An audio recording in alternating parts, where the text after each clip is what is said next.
2023 one day বিশ্বকাপের final হয়েছিল ভারতের আহমেদাবাদের নরেন্দ্র মোদী স্টেডিয়ামে। ফাইনালে মুখোমুখি হয় ভারত ও অস্ট্রেলিয়া। তবে বিশ্বকাপ ফাইনালের আগের দিন সংবাদ সম্মেলনে এসে অস্ট্রেলিয়ার অধিনায়ক প্যাট কামিন্স বলেছিলেন, স্টেডিয়ামে উপস্থিত 1,30,000 সমর্থকদের চুপ করিয়ে দেওয়াই থাকবে তাদের লক্ষ্য। শেষ পর্যন্ত অবশ্য সেটাই হয়েছে। বিশ্বকাপ ফাইনালে ভারতকে হারিয়ে শেষ হাসি হেসেছে অস্ট্রেলিয়া, ফলে চুপ হয়ে যায় পুরো ভারত।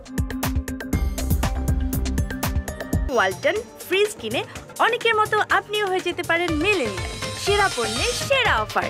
ওয়ানডে বিশ্বকাপের পর সময় পেরিয়েছে 8 মাসেরও বেশি। চলছে টি-20 বিশ্বকাপ। সোমবার অনুষ্ঠিত হয়ে গিয়েছে বাংলাদেশ দক্ষিণ আফ্রিকার ম্যাচ, আর সেখানে বাংলাদেশকে 4 রানে হারিয়ে সুপার 8-এর টিকিট নিশ্চিত করেছে এইডেন মার্করামের দল। তবে আপনি জানেন কি, মার্করামও যে হেঁটেছেন প্যাট কামিন্সের পথে, কিন্তু কিভাবে? উত্তরটা দিয়েই দিচ্ছি। ম্যাচের আগের দিন সংবাদ সম্মেলনে এসে মার্করাম জানিয়েছিলেন বাংলাদেশের সমর্থকদেরও তিনি চুপ করিয়ে দিতে চান, যদিও শেষ পর্যন্ত সেটাই হয়েছে। ম্যাচের আগের দিন সংবাদ সম্মেলনে মার্করাম বলেছিলেন, এখানে বাংলাদেশের অনেক সমর্থক থাকবে, আমি নিশ্চিত। বাউন্ডারি লাইনের ভেতর কি হচ্ছে আমাদের মনোযোগ সেদিকে। দর্শকরা যাদের বেশি সমর্থন দেয় তারা ম্যাচের মোমেন্টাম পেয়ে যায়। তারা যদি চুপ থাকে তার মানে আমরা ভালো করছি, আমরা ভালো খেলতে চাই এবং যতটা সম্ভব তাদের চুপ করিয়ে রাখতে চাই।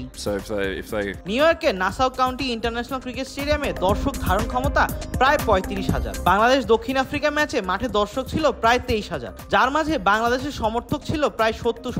আর 4 রানে জিতে বাংলাদেশকে শুধু হারিয়ে দেয়নি দক্ষিণ আফ্রিকা, চুপ করে দিয়েছে সমর্থকদেরও।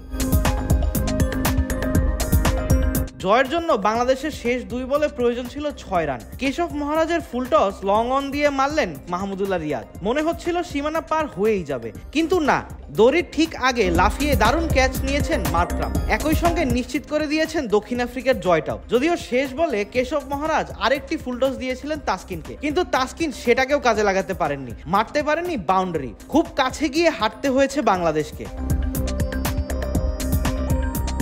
নাসাউ কাউন্টি আন্তর্জাতিক ক্রিকেট স্টেডিয়ামে পেসারদের দারুণ বোলিংয়ে প্রোটিয়াদের মাত্র 113 রানে থামিয়ে জয়ের সম্ভাবনা জাগিয়েছিল বাংলাদেশ। কিন্তু ব্যাটারদের আসা যাওয়ার মিছিলে হাল ধরেন তৌহিদ হৃদয় এবং মাহমুদুল্লাহ রিয়াদ।